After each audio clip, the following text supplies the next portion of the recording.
Round 4 is in the books. We're going to look forward to round 5, 6, and 7. In this video, we're going to be talking about the impact on all the players in all the teams there. We're getting very close to that round 13 big buy. So making decisions now in this middle period is going to make it very difficult for you, or it's going to set you up beautifully heading into those big ones there. We've got these middle buys to contend with at the moment with the Titans. We've got the Sharkies, the Tigers, and also the Raiders over the next 4 weeks. So players in those teams, would you be bringing them in this week? I know a lot of people are trying to bring Nicho Hynes in, so that'll be very fun to watch how that plays out this week and how that hurts them potentially in round 6. If you brought him in last week, then amazing. If you're bringing him in this week and you're breaking up your team, I'm seeing a lot of Cam Murray trade outs already, so very interesting trading out someone that's averaging 58 and has lost most of his money already. Literally lost 30k over the week and is down a lot, so I think he's a clear hold. I know a lot of other smart coaches do as well. So it will be very interesting to see how people blow up their team to get Hynes. And I understand there are ways to get to him that don't involve trading a clear gun. There are other ways. So we'll talk through them in this one as well. But let's get kicking off with our first game of the week. And that was the Eels v Panthers. And plenty to speak about in this one. And really the time in possession was a massive one here. You had the Panthers with 30 minutes in possession and 33 minutes 49 for the Eels, and the reason for that is it was a lower scoring game. The completion rate was super high, so really good from both of those sides there. Runs were completely up there. Average set distance was close to 50 for both teams, and really that meant that they're actually holding onto the ball and not dropping it after 20 meters and then going for a long one there. So big set distance and then big kicks on the back of it. So great signs for both of those teams going forward. And Panthers with the quickest play the ball speed again, 2.98, so even quicker than they were in that round 1 matchup when I went through them in the first place. So amazing work from them. Didn't help them win this game. Eels had a slow one and showed that they could still win this one. So it's not everything, but it definitely shows why they've been so dominant over the last bunch of years, getting that quick play the ball, getting out on the back of that. Eels just were able to finish really well, get a bunch of penalty goals and go from there. But then, the kicking was super important as well. Tackle, defense there, 93.8% for the Panthers, so don't miss a lot, which is good. And you see here, they had like 440 tackles, so that was crazy there as well in that one. So that's our first game there. And let's move to those two teams. So their next 3 run. So the Panthers we've got in round 5, Raiders, then you got the Eagles and the Knights. So it does free up a little bit for the Panthers boys. So they've played 3 tough ones, Broncos, Rabbitohs, Eels. I expect them to come out and win this Raiders one after the back of a couple of losses, and I will be captaining Cleary this week, very simply. And then Manly will still be like a tight-ish match for him. Don't know which way it'll go, but that'll be pretty tight. And then the Knights, they should be able to get on top of them, you'd imagine. But yeah, Knights are winning a couple of their games of recent times. So that's that. And then the Eels obviously still don't have a bye till round 14. But you look at their matchups now and it starts to get easier. So Eels players, if you're looking at any of them, I think they're a great option to pop into your side over the next few weeks. Roosters, Tigers, Dogs over the next 3. Broncos is a hard one, but still after that, there's Knights, Titans, and Raiders following that. So Eels definitely great options heading forward into the next 3 games. Moving on to our next one there, the Storm v the Tigers. There was a bit of a game, wasn't it? With no one really dominating this one. Harry Grant having a tough one, but 30 minutes in possession to 27, so a fair bit less. So that's something important, guys, especially for those middles and the kickers, as we said there. They're going to get a few less points with less time in possession. Completion rate wasn't ridiculous for the Storm, not too great for the Tigers there. A few less runs freed the team compared to that last game. Average play the ball speed, very average in that one. And then finishing off with your defensive numbers, 87% to 90. Actually, 90% for Tigers wasn't too bad. Tackles in this game was pretty up pretty decently. You do see games under 300 here, so this was really good for the Trent Oros, the Katoas, and Harry Grant made a lot of tackles, didn't get plenty of attacking stats, but that was that there. So Storm and the Tigers in that one. We'll move on to the Stormers. So they have their bye in round 9. Guys, just a quick reminder. Rabbitohs, Roosters, Seagulls. So it doesn't really get too much easier for the Storm boys. And guys like Will Warbrick, I'd be worried about playing week to week now that they've got past the Tigers. So I wouldn't be too excited about playing him. Guys like Harry Grant will have to step up if the Storm need to and want to win these games. Guys like Trent Lioro And Katoa, I'm not too worried about in terms of their attacking stats, so don't stress with that one there. And then the Tigers, who have their bye in round 7. So the next 3 is Broncos, the Eels, and then the bye. So you're looking at those 2 games, and you don't see any reprieve for guys like Adam Doueihi, for your outside backs. Obviously, even like guys like Talau. You wouldn't expect Talau to come back before round 8. So you can sell him definitely, or just use him as a looper week to week if you'd like to. But yeah, Tigers players in general, not super excited by any of them. You know, Bateman's injured now, so maybe you get some more game time out of Asul Kapoa. But again, that buy in round 7 kind of hurts you there for sure. Let's move along to our next one there, and that was the Dolphins and the Broncos. So this one here, time in possession very low for the Broncos, 24 minutes compared to 29 for the Dolphins. Just overall this game, a few more errors, I should say. 70% completion rate to 67. So thankfully it didn't hurt guys like Payne Haas, like Carrigan still was able to score well. It did hurt guys like Adam Reynolds. So you wouldn't expect completion rates to be down this low, and that's why Reynolds wasn't able to get a lot of tackle numbers, a lot of kick meter numbers there, and even running the ball himself, because the tackles that he would run the ball would be sort of on play 3 and 4, and then kicking on play 5, they weren't even able to get on tackle 6 there, they weren't able to get to that position very often. So not good on that front. Meters gained, all runs were down. Play the ball speed really slow, so it really hurt them. Completion rates down. Play the ball speed slow for the Dolphins wasn't good at all. And yeah, obviously defensive numbers weren't great, 84 and 86%.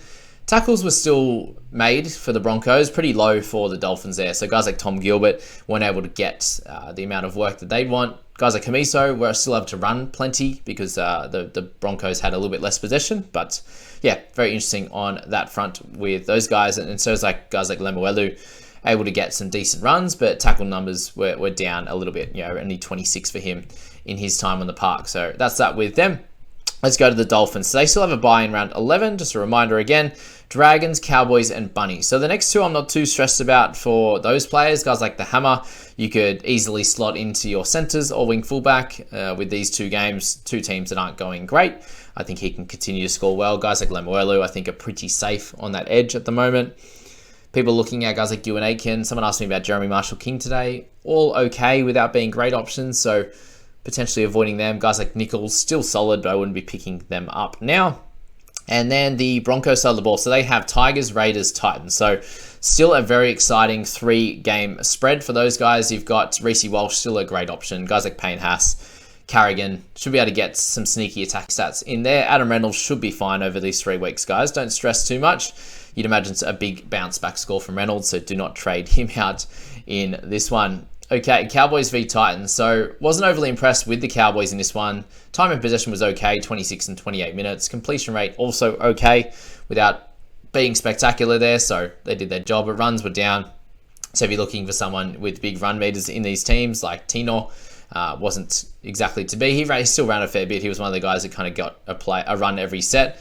But yeah, not for everyone in this one. Play the ball seed, pretty good for Cowboys. Kind of helped them across the line, 3.7 for Titans there. And then the defensive numbers, 85%, so a bunch of missed tackles. You even saw like guys like Reece Robson get a host of them, and 89% for the Titans. Plenty of errors in this one, 10 to 12, 9 to 6 penalties. Not very good at all. Tackle numbers, 313 to 317. So as you saw with Robson, he was one of those guys that had lower numbers, which wasn't great.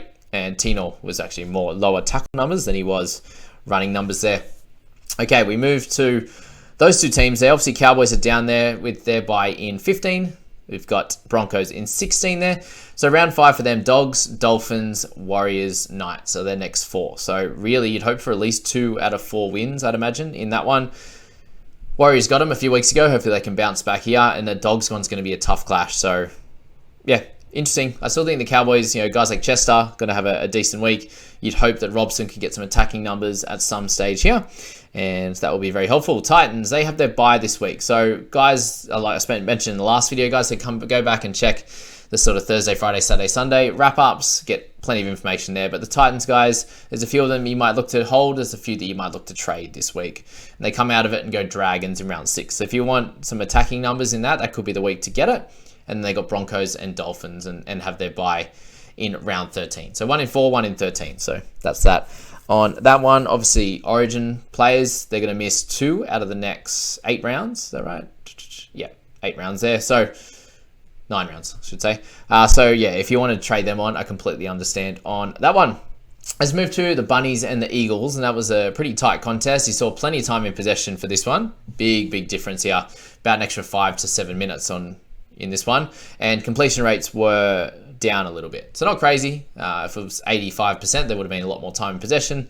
But still, good run numbers, good kick meter numbers. Obviously, with guys like Ilias, we saw.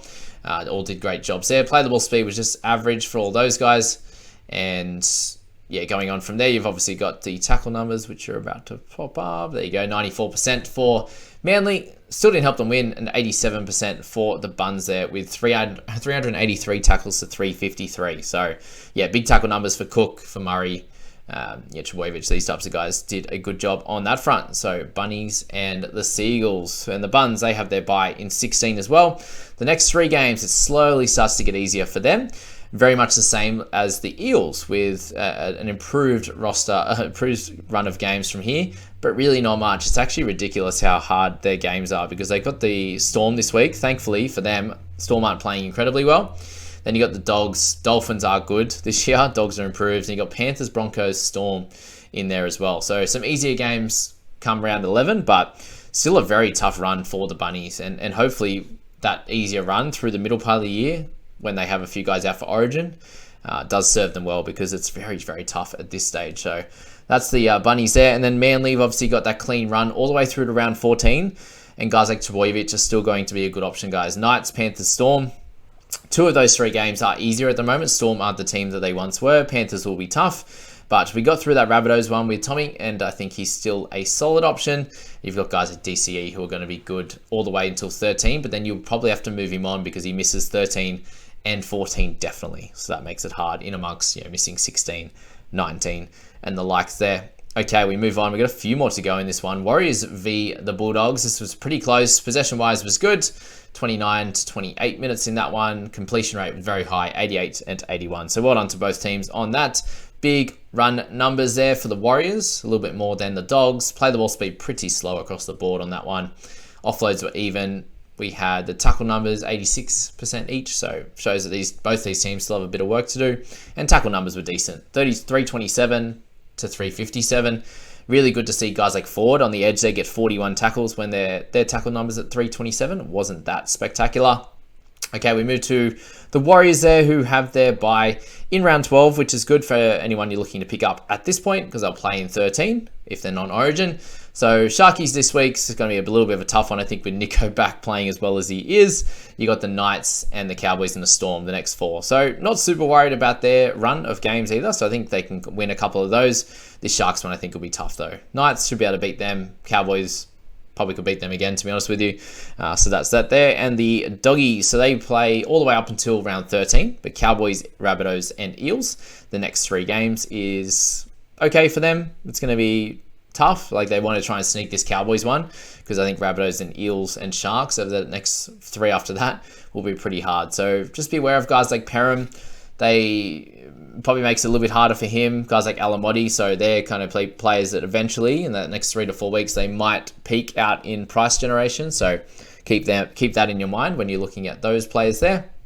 And then the last 2, Knights v Raiders in this one. Time possession was very high, so very good for those middles. Completion rate a little bit low for the Raiders there at 72, and that's a good reason why they lost, and a big reason why the Knights won in this one. 200 run meters for them. They actually didn't go as far, average set distance, surprisingly. Annoying for Raiders, they couldn't capitalize on how many meters they were making every set. Very slow play the ball speed, so allowing extra meters there, but not being able to get quick play the balls, and they had less offloads in that, which is very strange. So yeah, weird game how that played out for sure. Tackle numbers very low for them. They missed a lot of tackles, so something that they need to improve. The Knights had good completion and they tackled hard. Shocked that they won the game. Absolute shock. Not. But yeah, errors low as well in that one. So Knights v Raiders, there are 2, and then we'll finish with the Dragons and the Sharkies there. So our Knights, they have their bye in that awkward little spot, don't they? In round 10. I think it's kind of okay. If you're trading in guys now, Seagulls, Warriors, Panthers, semi-hard draw. Not super excited on them, apart from guys like Jaden Bradley. He's probably high on my list. Greg Marzoo, definitely a solid one as well. They could both be decent options for your side going forward. I wouldn't be too stressed on their run of games. Marzu a little bit more than what Brayley, because he'll just tackle his heart out. But Raiders, you got Panthers, Broncos, Dragons, then the bye. So pretty tough matchups. I think guys like Tarpany are going to be fine. You just clearly hold them all the way through. They don't have a bye until round 16 after this one in round 8. So Taps, if you don't have him, round 9 is going to be cool. If you still own him, keep holding on steady. They're going to be good. And the last game there, Dragons and the Shaggies. So they had a big score in the end. It was 8-12 at halftime, and then it kind of dominated from there. But yeah, time in possession pretty low because there was so many points on in this one. Completion rate, both the same at 75%, but Sharks just did so much more with the ball. So yeah, did a great job there. Not really much more to say apart from how good Nico was and how fast the team looked. But 85% missed tackle rate, pretty normal. 85% made tackles for the Dragons. Makes sense. But still plenty of tackles in this one, 320 to 330, just because the game was played very fast. So it was like quick play the ball.